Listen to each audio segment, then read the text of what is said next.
So welcome everyone. Today I want to talk about getting other people to do your dirty work. So this is a little bit about outsourcing, and I'm not going to go into the details of how to use Fiverr and Upwork and tools like that. I'll tell you a little bit about that towards the end, but mostly I want to talk about some of the principles of outsourcing and how you decide what you're going to outsource, and then at the end we'll talk a little bit about how to actually make it happen.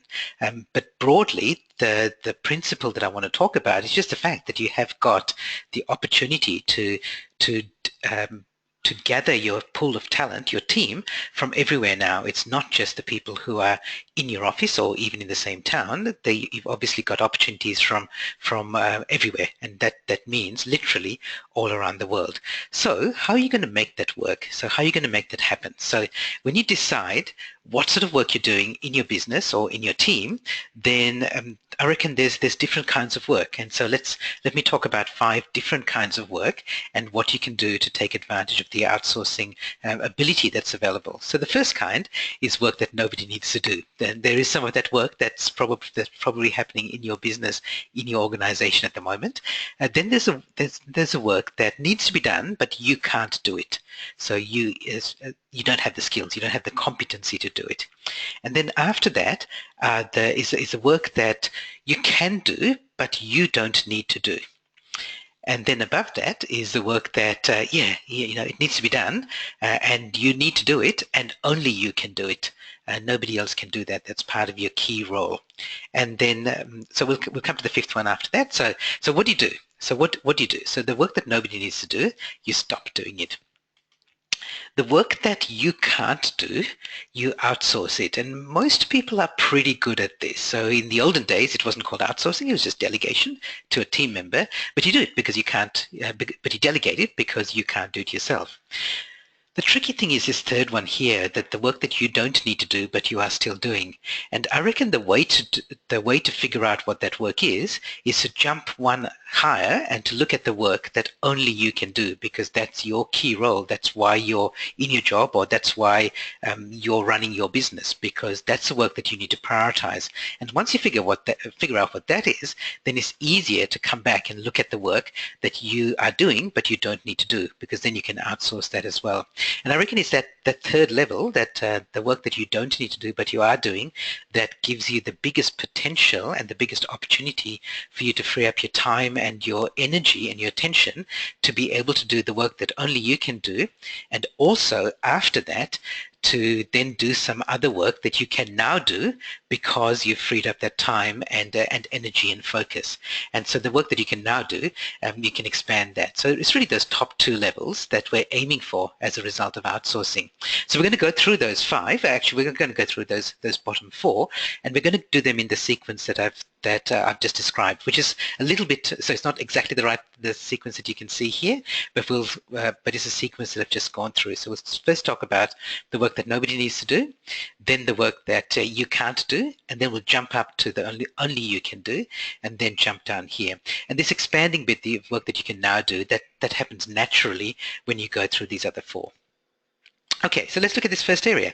So the work that nobody needs to do, well, just stop doing it. And you may wonder why you started doing it in the first place, but I reckon there are reasons why there was some reason why you decided to do that work, but maybe if you examined it now, you realize that you don't need to do it anymore. So let me give you some examples of that, and this is the first chance for you to interact. I'd like to know if you now were seriously thinking about what you were going to be putting on your not to-do list, and ideally your never to-do list, what sort of things would go on there. And I've got some examples here, and they don't necessarily apply to everybody, but they might. Let me talk about some of them. So maybe you are creating some sort of reports for your team or for your customers or your clients that you don't need to do anymore because really no one's reading them. Are you interacting on social media in certain ways that you don't need to? Are there certain meetings that you don't need to be in or you don't even need to have? Are you duplicating some work in some areas? Are you doing busy work, so work that's just makes you feel busy, but it's actually not moving you further towards your goal? And are there even some of your customers and clients who you should be passing on to somebody else who can serve them better because they're not serving you? So for example, a couple of things that happened for me. So I have a couple of investment properties, and so I used to get my monthly reports from the property manager, and I used to diligently upload them into my accounting software. And then I spoke to my accountant, and I found that he didn't actually use that. All he used was, at the end of the year, there was one summary report, and that's all he needed. So I was actually doing this work that wasn't required, that I could just get rid of. There's some clients that I have found over the years that they're not bad clients. It's just that the nature of our work has changed, and it's better for me to refer them to somebody else who can now help them. There's some social media that I think most of us are doing. Probably most of us are doing too much social media. So what are the sort of things that you're doing? So here's a chance for you to share. I'll keep this anonymous, but I will read out what other people are typing in. Okay, so I've got quite a few hellos, so that's really nice. Oh yes, the Justice says this is a refreshing way to reframe outsourcing. Good. So that's talking about the previous slide. So industry training and busy work. Too much social media, definitely. Reporting quarterly when only needs to be annually. Lengthy proposals. The busy work. Meetings. So I'm reducing the number of meetings and catch-up coffees. Good. Social meeting requires skills. I'm not sure what that one means. Reports. So so someone here says I was tracking social media. So there's a whole bunch of reports, but if you're not making use of them, then maybe you shouldn't be doing them at all. Okay, good. So I'm hoping that by now, 10 minutes into the webinar, you've already identified some ways that you can free up some time and get back some of your time. Because remember, the whole point of talking about outsourcing is not that you want to outsource, it's just that it's actually that you want to get back to be doing the things that only you can do and that only you should be doing. So if there's some other way of doing it, like not doing the work at all, then absolutely do that. Okay, so great. So thank you for interacting in that first section, because I think that's really useful, and it's worthwhile going through the things that you do regularly and deciding that there's some things that you're not going to do and some, in fact, that you will never do again because they don't need to be done. And some of them you'll decide you'll never need to do because you're going to outsource them. We'll get to that a little bit later. The next level here is again, this is a pretty easy one. And for most people, when they start outsourcing, this is the way I recommend you start. So are there things that you can't do? And then are you going to outsource them? So for example, so I'm terrible with design.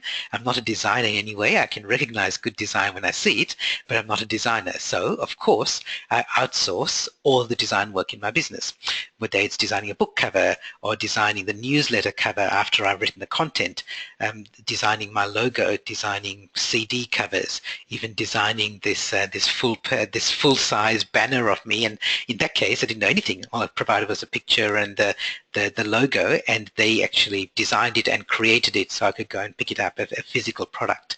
So there's certain things that you know you can't do, so you outsource them, and that's good. And when we talk about at the end, when I talk about some of the principles of outsourcing, I reckon you should start with these because these are the easy ones. You don't have to worry about letting them go because you haven't got the skills to do them anyway.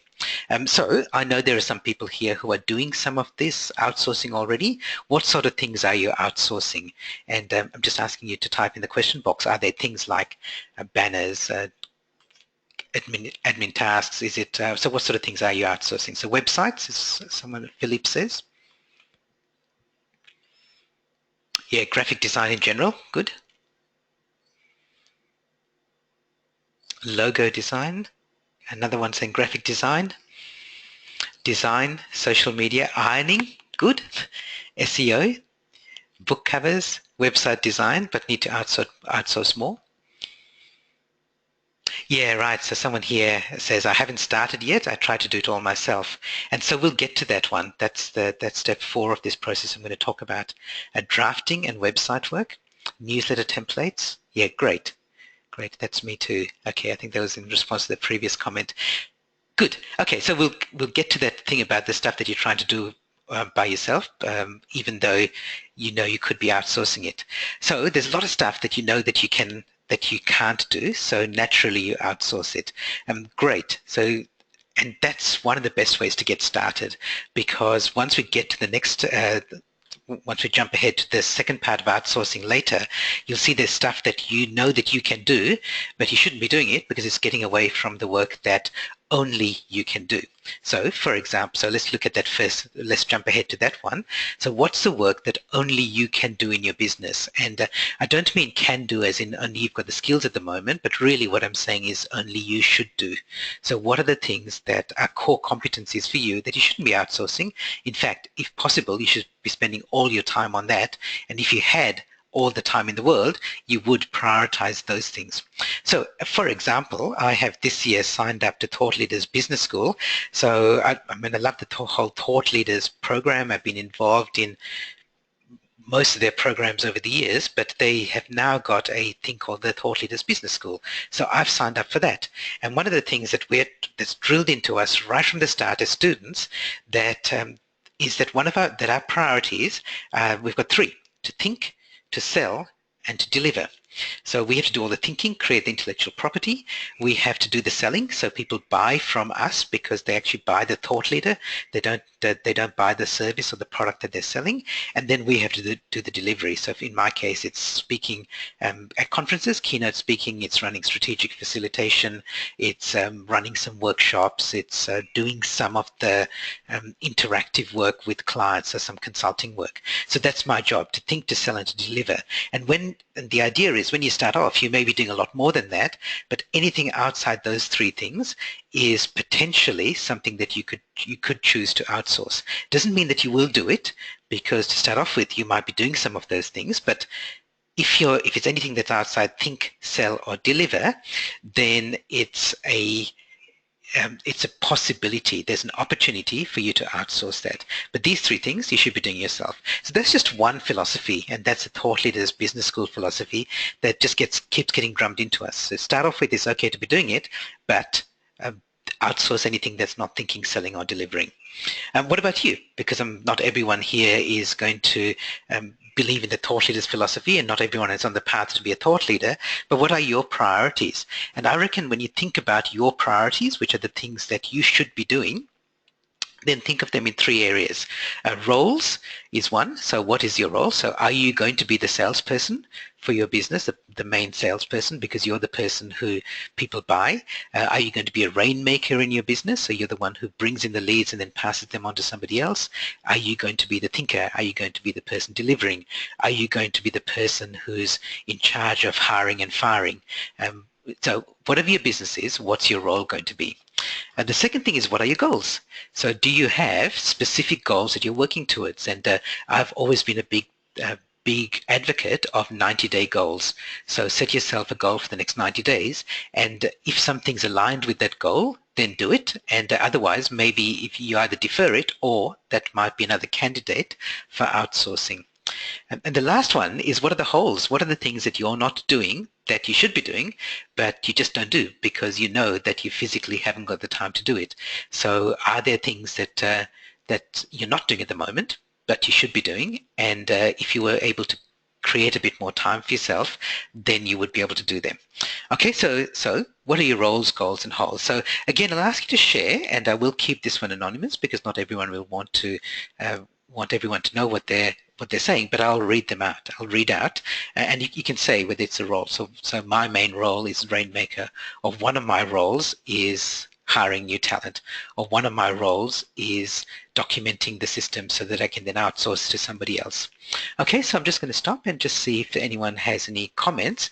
And also, this is a really good time, given that we're halfway, to ask questions. So if you've got any questions, please type them in the question box, and I'll read them out and answer them at this stage.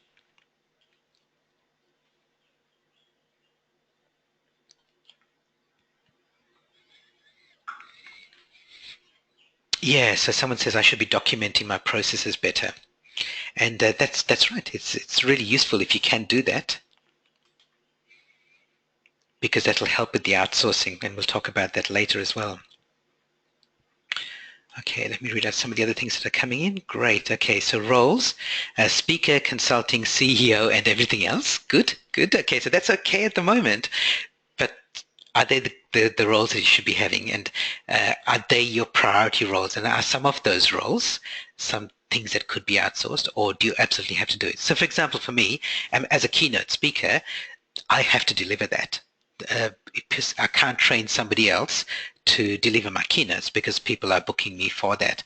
If I was a trainer, then I could have other people delivering my training. And I know in fact, I think there are people on the call here who are doing exactly that. They're training other trainers to run their material. But as a speaker, I can't. Okay, so a consultant is another interesting one. So consulting seems like it's your IP, but there are big consulting firms like McKinsey and KPMG who have a whole bunch of consultants who come in and teach and consult using the KPMG methodology, for example. Okay, so here's some really interesting one here. So holes are too much doing and hence not enough time in sales. Yeah, so this one person says that they're not spending enough time in selling. Okay, so here, rainmaker, thinker, deliverer, but I've just brought somebody else on to deliver. Yep, I know who's, yep, and I think that's working well. I know this person. So goals, so gain speaking and training positions to lead into consulting positions. Good, so if that's one of your goals, then everything you should be doing should be based around that. So I know that when I've started my speaking business 3 years ago, my goal was to get paid speaking work, and I would do anything I could to get that paid speaking work. So that became a real priority to me. And anything that was getting in the way that would distract me from that or would take time away from that, I was willing to outsource. Holds need clients. Okay, great. Okay, so if you need clients and you realize that if you had more time, you could work on getting more clients, then great. That may help you, that may motivate you to do more outsourcing. Yeah, okay, so this person says, the other trainer, the best thing I ever did, but you need to be in the right place with your business to do it. Good, and I'm going to talk about that very soon, actually. I keep allowing the distractions to win. Yeah, so this is a really interesting point that this person makes. I allow the distractions to get in the way.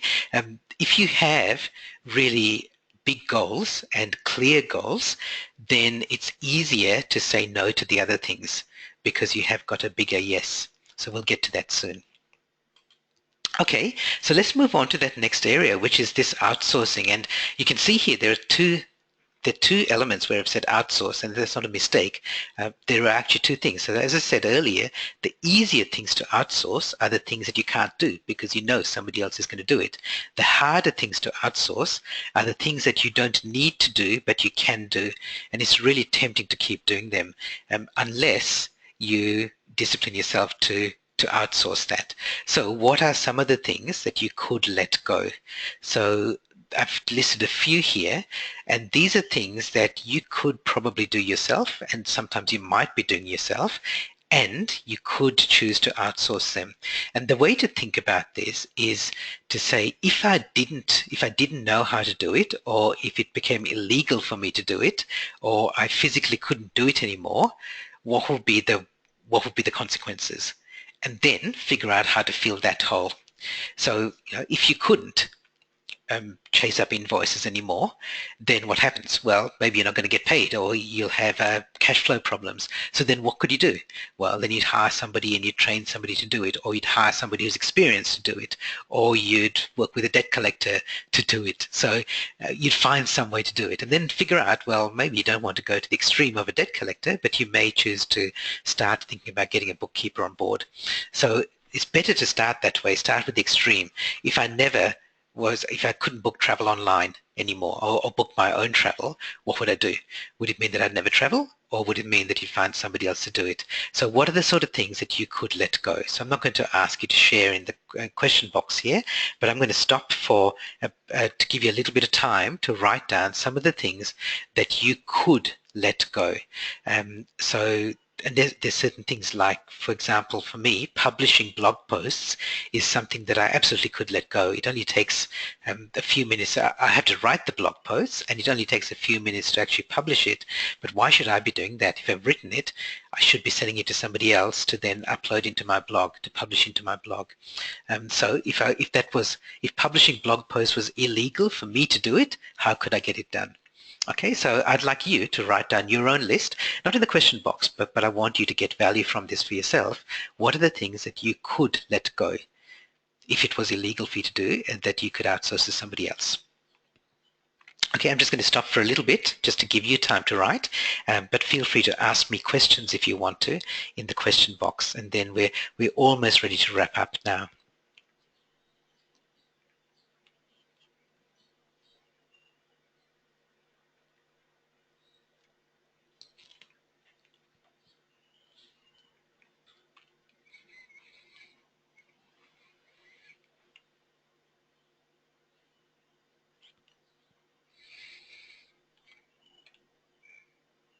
Good. Okay, so I was going to ask this, and a couple of people have already jumped in ahead of me and thought actually giving me answers. So a couple of people have talked about things that they would actually do, that they've added to put on their list. So if you want to, now's a good time to share. So Stuart says, following up clients after a workshop. Yep, good. Mike says, much of my social media. Yeah, I think that's true for a lot of us. Philippe says, any tips on quality control of outsourcing? Yeah, Philippe, in fact, the very next slide is going to be, I've got a couple of tips for you around that, so we'll get to that.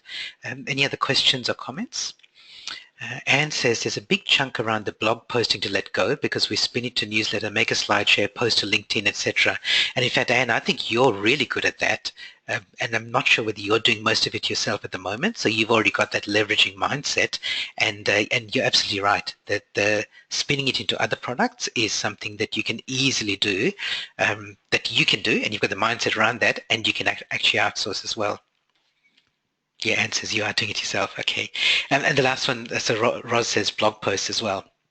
Yeah, look, there's so much stuff that I'm doing, and I'm as guilty of this as anybody else. There's so much stuff that I'm doing in my business that I know I can do it because I can do it faster than anybody else. But even if it's 10 times faster than anybody else, then my thinking is that if I teach somebody else to do it, and it's going to take 10 times as long for me to teach them, after 10 times, I'm ahead. So if this is something that I'm going to be doing regularly, then it's worthwhile. It's worth putting the investment in to make that happen. So let's talk about how you actually make this happen. So it's nice to talk about the theory, and I hope that by now you've actually got some ideas of some actual of things that you can actually take away from this webinar, and you decide, I'm never going to do this again, or there's so 3 things. I'm never going to do this again, or this is so important that I shouldn't allow other things to get in the way, and here are some things that I could let go if it was illegal, therefore I'm going to make the commitment to make it happen. Let me just see, another comment came in. And Garth rightly says, Kihan, when you keep doing it yourself, you're robbing somebody else of the opportunity to grow. Absolutely right. So this all sounds good, but how do you make it happen? So I've just got some simple tips here. And as I said, this is not about going into the details of Fiverr and Upwork. This is some principles. So first of all, as much as possible, put your stuff in the cloud, because in the cloud just means making it available online so that other people have access to it. So if you're running Microsoft Outlook on your PC, or you're running Apple Mail on your Mac, and it's not available in iCloud or in the cloud somewhere, it's much harder to delegate that work, to outsource that work. If your accounting software runs on your computer, then it's much harder to get a bookkeeper in because they have to physically come in and have access to your computer. So as much as possible, put stuff in the cloud, because it'll make a big difference that so that when you're ready to outsource, that you don't have to overcome that technology and access burden and that obstacle. The second thing is be clear about your system. So start documenting stuff that you do regularly and that you can do in your sleep. Even though you don't need to document it, start documenting it so that other people can start doing it. So for example, for me, for every keynote speaking client, I have an 80-point checklist for things that I do from the time I get the job to the time that we finish and I close off the project. And it includes things like sending a thank you note, sending a gift for somebody who referred me, booking my travel, if it's international, making sure that I notify my banks that I'm traveling internationally, and I'll be using my credit card overseas. Now, some of it's a reminder for myself, but it's also got not just a checklist of points, but instructions for each point, because I know that at any time, if I choose to outsource it, then the instructions are clearly available there. So I'm documenting my systems while I'm going, even though even though I don't need to do it to the extent I'm doing it, because that makes the outsourcing easier. And the next thing, and it relates to something that Philippe asked about earlier about quality control. I think these two things go together. So start with low risk projects. So whenever I start outsourcing something for the first time and start working with a new provider, I try and do it on one of my own projects that doesn't have a tight deadline around it. So at the moment, I'm looking for new writers for my business book in a box service that I offer to clients, where we work with experts, get the ideas out of their head, and then write a book for them. And as that service is expanding, I want to have a bank of writers available. But the couple of writers I'm working with at the moment, I'm getting them to do a couple of chapters of my next book, not a client book. So it does have a deadline, but I know that if it's taking too long with the outsourcing and the training, then I can just take it over and do it myself. Because there's no client project attached to it, it makes it much easier for me to do the training and for them not to feel under stress and under pressure. And the next one is, and again, come back to your question, Philippe, around quality control. Be happy with it not being perfect.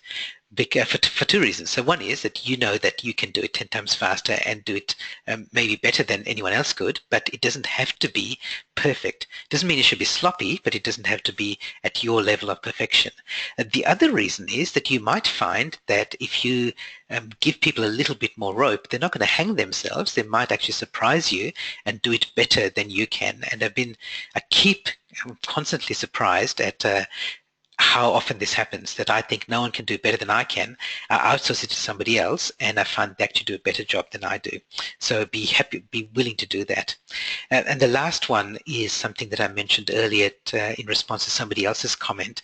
When you have a bigger yes that you're working towards, so when you've got clear roles and clear goals that you're working towards, or you've identified some big holes that you know could be filled if you weren't spending all your time doing lower level tasks, when you've got the bigger yes, it's much easier to say no to some of the other things and outsource them or eliminate them altogether.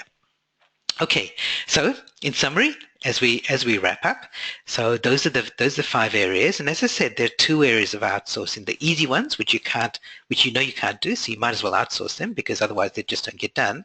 The harder one, which are the things that you can do, and it's tempting to keep doing them, but by doing them, you never get around to doing your real priorities, and you never actually get around to filling those holes that could really grow your business or grow your team.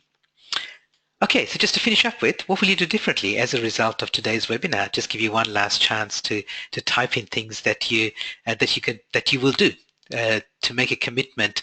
I mean, you can make a commitment yourself, but I'll read them out, and it'll also help other people to know what you're doing because it might inspire them as well.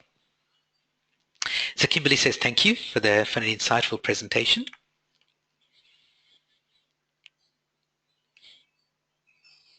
Yeah. Roz says, be firmer with saying no to the distractions and focus. Philippe says, start outsourcing on my own projects.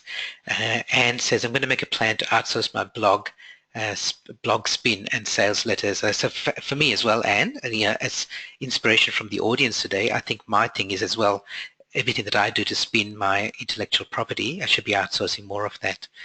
Gart says, I'll actually do all the work and focus. Yeah, good.